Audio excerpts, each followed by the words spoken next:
Welcome to Trader Talk, where we dish out the latest Wall Street buzz to keep your portfolio sizzling. I'm Kenny Polcari, coming to you live from the Yahoo Finance headquarters in the heart of New York City, a global hub where deals are made, fortunes are built, and the next market move is always just around the corner. Coming up, I'm going to share my big take on reading an earnings report. I'm going to sit down with my very dear friend Adam Johnson, and then I'm going to share my risotto siciliano recipe with you. So let's jump into the big take.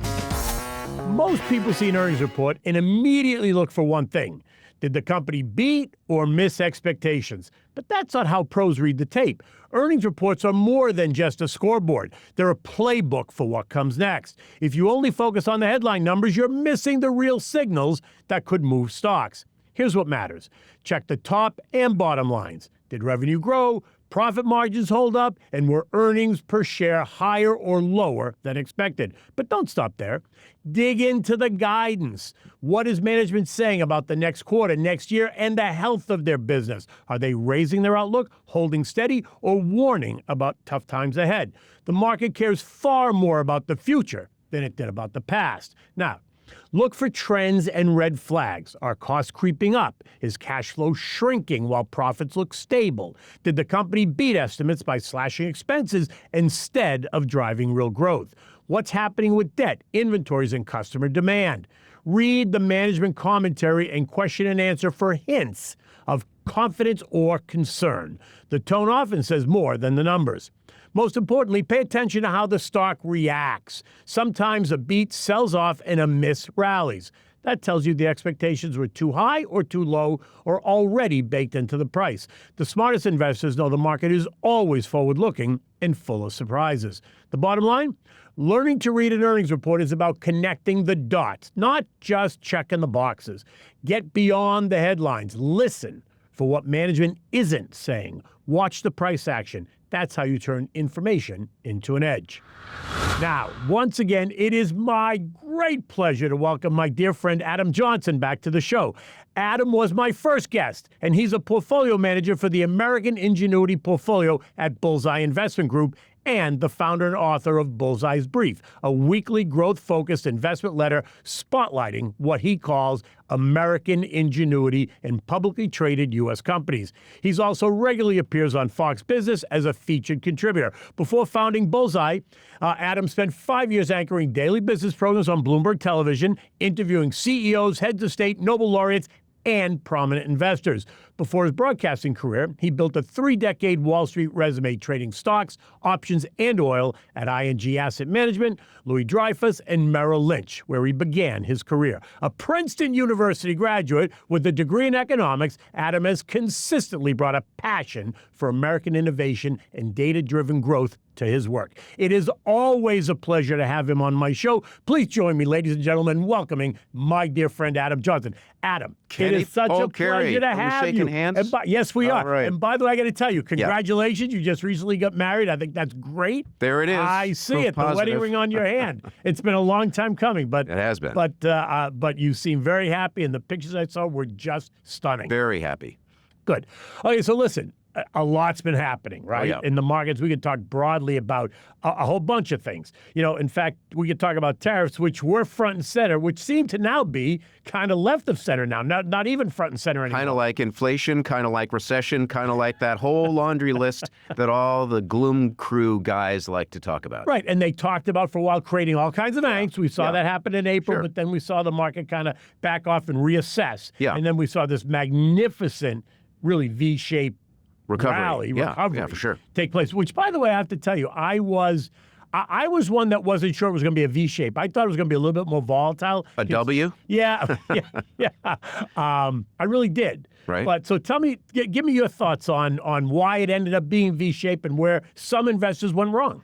Well, actually, I would just offer one caveat. You said in the past tense, how it ended up. No, it hasn't ended. Right. The rally that we are in the midst of right now is going to continue, I think, for a very long time. I think that we, in some ways, have only just begun to see a series of new highs. It won't be a straight line, you know. As you and I both know, markets never are. Right. And it shouldn't be, by the way. No, it's not healthy. And you typically get 8 to 10% corrections every year. You Right. get 3 over the course of the year. And we certainly had the one in March, April. So yeah, come fall, there may be some sort of pullback. But if you're looking out towards December, January, next spring, next summer, I think we're going to continue to see new highs for several reasons. We have earnings that are going up. We have an economy that is growing. We have people who are employed. I mean, arguably, that's the 3 E's, right? Right. Earnings, employment, and the economy. To that, we now have an administration in Washington that is business friendly, that has cut the red tape, gotten rid of regulations. We have forget what you want to call it, but we'll call it the big beautiful deal, just because that's what a certain someone likes to call it. And what it did, I think most importantly, Kenny, besides giving us certainty and besides giving us tax cuts, et cetera, I think what it really did was stimulate growth and investment by allowing or incentivizing companies to invest. You go out and you buy equipment, you can deduct the full value of that equipment right up front. in year 1. Right up front. It's a 100% Right. depreciation. Right. And so that is just this huge tailwind to actually go out and buy the stuff that we need to make stuff. So I think that's huge. And then finally, what I would add is that the AI CapEx cycle is so powerful. I mean, think about it. Microsoft and Google are each spending $10 to $12 billion per quarter. Yeah, right. It's unbelievable. quarter. It's unbelievable. And what they're that, spending. yes, that has a multiplier effect. Right. When companies like that are spending that kind of money, it percolates through the economy. It touches so many other aspects. And so there's just a lot to like, Kenny. And that's why I sort of, softly corrected you when you suggested that this rally, was something of the past. No, it's something of the past, present, and future. Yeah, no, I agree. I by no means suggest that the rally itself is over. What I mean is the market might be a little bit ahead of itself, might be tired. Right. And I wouldn't be surprised. Actually, we're coming into that August, September timeframe, which is always a little bit anxious for the markets for whatever reason, but it is.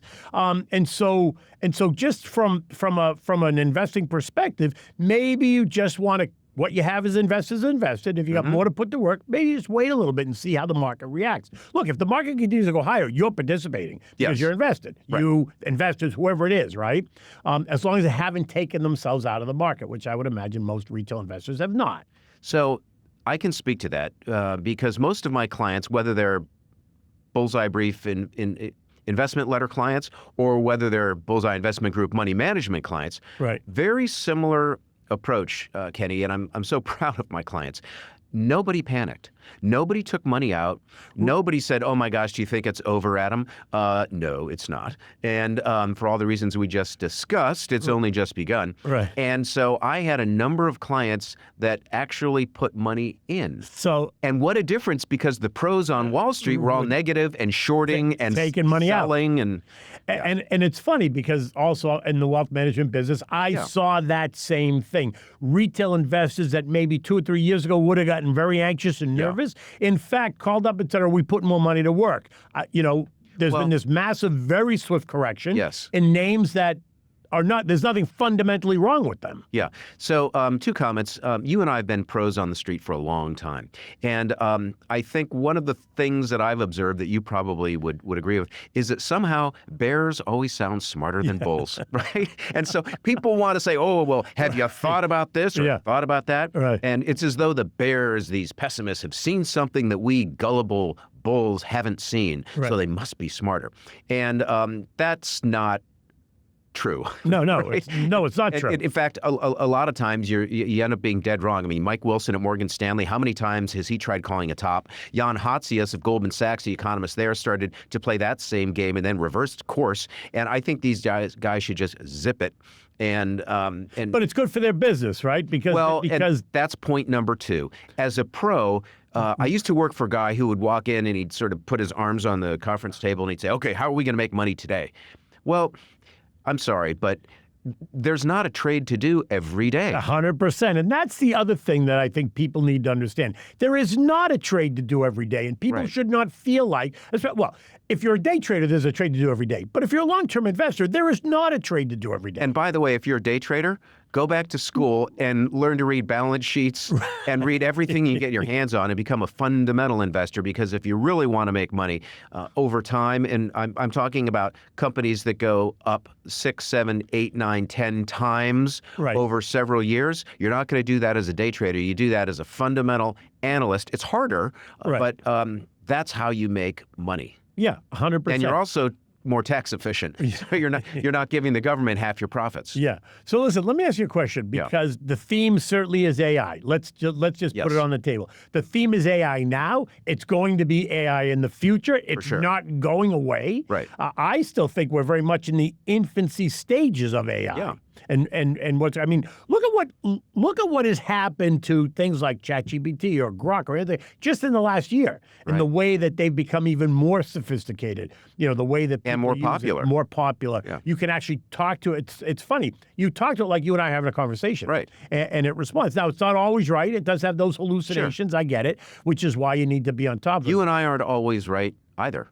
No, but I'm not having hallucinations. I mean, we're right most of the time, right? Okay. Yes, we are. But so let's talk about how AI boldly is driving the market in terms of semis, energy, utilities, data centers. Yeah. So there are a couple of ways to think about AI. The first way, and the obvious way, is just sort of the intellectual aspect of it. What is it? How does it work? Who's writing the code? Okay, fine. And then there are the use cases. And that's, I think, for many of us, the far more tangible and ultimately profitable way to think about it. In other words, you've got this AI program over here. How do we use it? You know, how do we use it to drive sales? Or how do we use it to drive a car or fly an airplane? Or hold that thought 1 minute, because we're going to take a break. We're going to come right back. Great.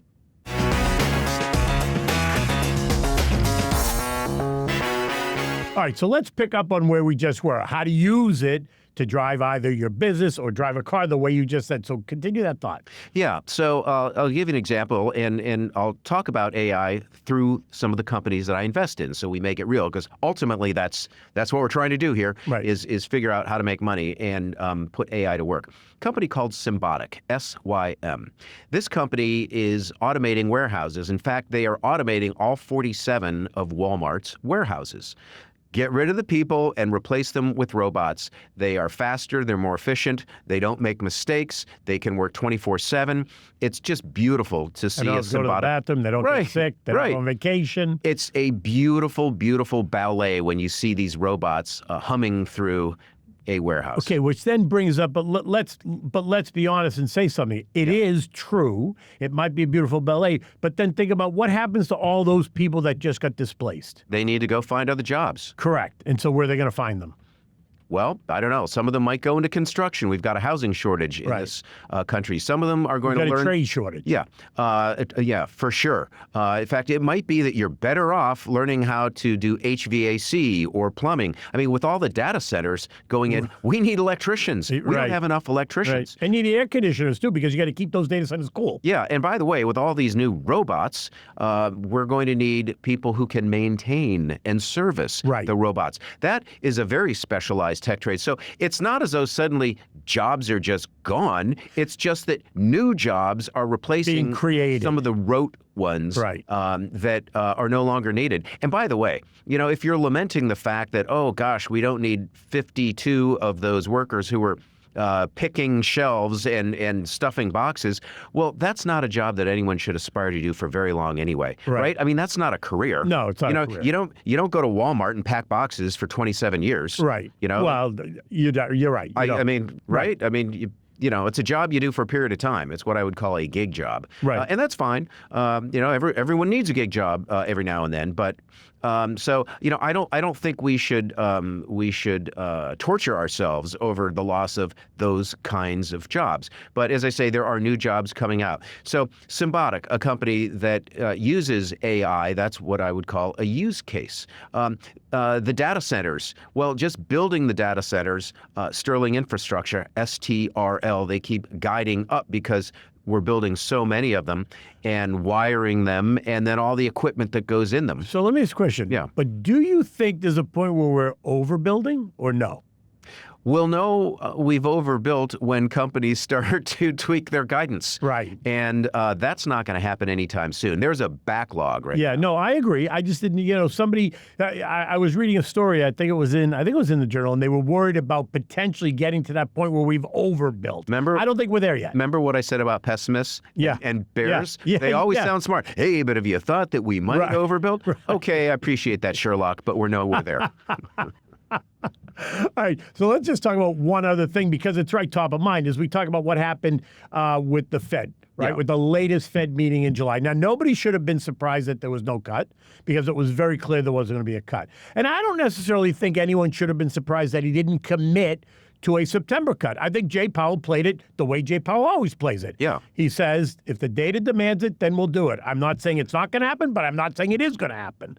I don't necessarily think that was a negative for the market, yet the algos right away threw a temper tantrum when he didn't promise. Well, the market, wants rate cuts because rate cuts help everybody. And critically, when you lower interest rates, all of us here on Wall Street suddenly can pay more for stocks because we discount future earnings back to the present at a lower interest rate. Correct. So yes, you can afford to pay more today, and that's really what drives the market. Yes, you can, but if interest rates, if the economy doesn't demand, that interest rates fall at the moment, because look, when you look around, the economic data remains fairly strong. Right, the labor market. Powell's argument. Exactly right. The labor market remains strong. Right. Right. I don't see it going off the edge. And to his point, he said he's not really sure where the tariffs are really going to end up in terms of price dislocation. Or look, the latest PCE figure came out a little bit hotter than expected. Yeah, whoop-de-doo, a tiny bit. Whoop-de-doo. But I think what it does is it supports Powell's argument, saying, "Look, I just want to be more patient." So I have a couple of comments. Number one, CPI, the Consumer Price Index, was really low, as we know, coming out of COVID, and then it shot up with all the money flow. It went up to 9.1%. Yeah. It's now down in the mid-twos. It's like 2.5%. So it's not back to the 2% target, but from 9.1 to mid-twos, fine. And Mr. Powell took interest rates from 0, which was too low in the first place, up to 5.5 to, fight inflation. And he's only cut them down to 4.5. So inflation has come down from 9.1 to call it 2.5. Right. And yet he's only cut by 100 basis points. I mean, so I think we deserve a couple more cuts. Listen, I agree that cuts should be coming. I'm just not sure right now. I'm in the camp that I think he's played it right. Now, that doesn't mean I don't think in the fall there should be a rate cut or two. Right. So, but Trump stands up and says, he's got to cut him by 300 basis points. I think that's ridiculous. You can't. I would agree. That's too much. That's too much. Well, you can't even. Well, he wants him to do it in one fell swoop. You certainly. Well, of course he does. That.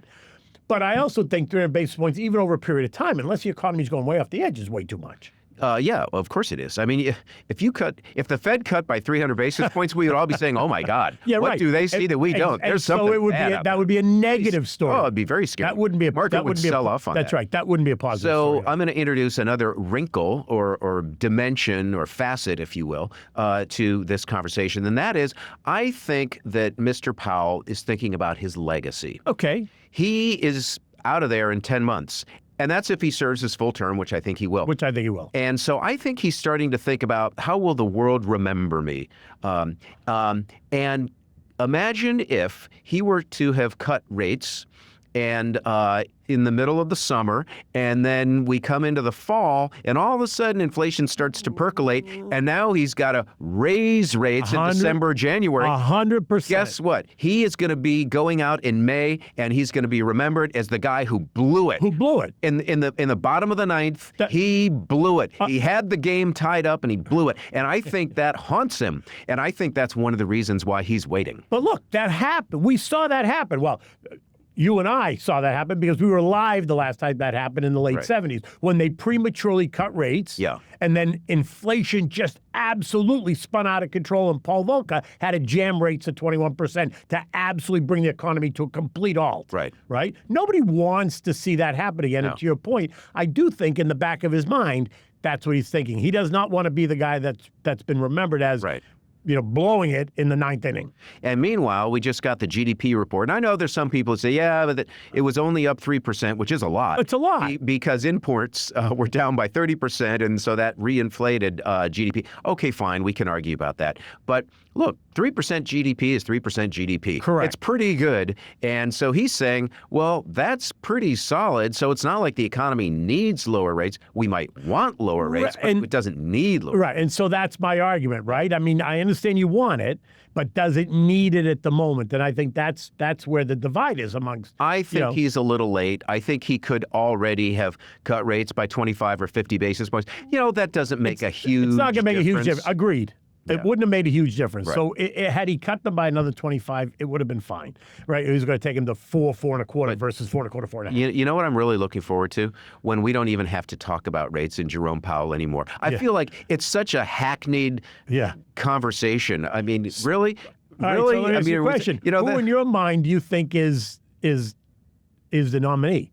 The two Kevins are the guys that everyone's talking about. Kevin Warsh, former Fed official, very serious man, and Kevin Hassett, the happy economist. Right. So they're very different people. I think Kevin Hassett is the warm, fuzzy one that is going to be easier for people to comprehend. I think Warsh is a little more like Jerome Powell, very reserved. Yes, I agree. But let me ask you a question. Do you have a sense that Scott Bessent could be the dark horse in this race? I hope not. I want him where he is. He is the adult in the room. He is the Treasury Secretary. He is watching the dollars and cents of this economy, and he has the president's ear. He is the president's emissary. He's like the consigliere. Yeah. No, and actually, something, you're right. He is the adult in the room. Oh, yeah. So he should probably stay right where he is. I think he's fantastic, but I think he should stay right where he is. I mean, I wish that we had, 20 Scott Bessents, one for every secretary position, and then all the administrators and all. I mean, he's fantastic. What an even keel. What a great presentation. Strong judgment. Extremely smart. And I think a nice person. Yeah, I agree with you 100%. Adam, we've run out of time at this meeting. I want to do this again with you in a couple of months, as we always do, because I so enjoyed the conversation. Me too. But at the moment, I want to introduce my recipe of the day, which is a risotto siciliano. It is a unique Southern Italian spin on the classic northern risotto dish, blending the creamy comfort of rice with rich, bold Sicilian flavors. Now, while risotto originated in the north, most famously in Milan with saffron and parmigiano, the Sicilian version reflects the island's multicultural culinary heritage, shaped by Greeks, Arabs, and Spanish influences. Sicily's take incorporates saffron, introduced by the Arab traders, bechamel, a French import from the Bourbon rule, and local favorites like scamozza cheese and prosciutto or ham. It's a dish of abundance, often baked to form a golden crust reminiscent of traditional timbali or satù di russo. Elaborate rice casseroles served at family celebrations. More than just a risotto, it reflects Sicily itself, rustic, hearty, and layered with history. Today, it's enjoyed as a comfort food and a festive dish served in homes across the island and beyond.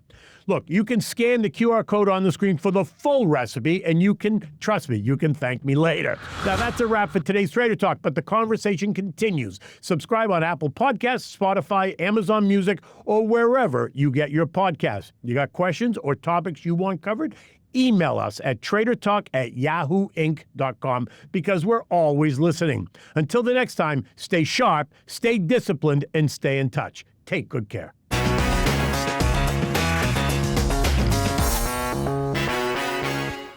This content was not intended to be financial advice and should not be used as a substitute for professional financial services.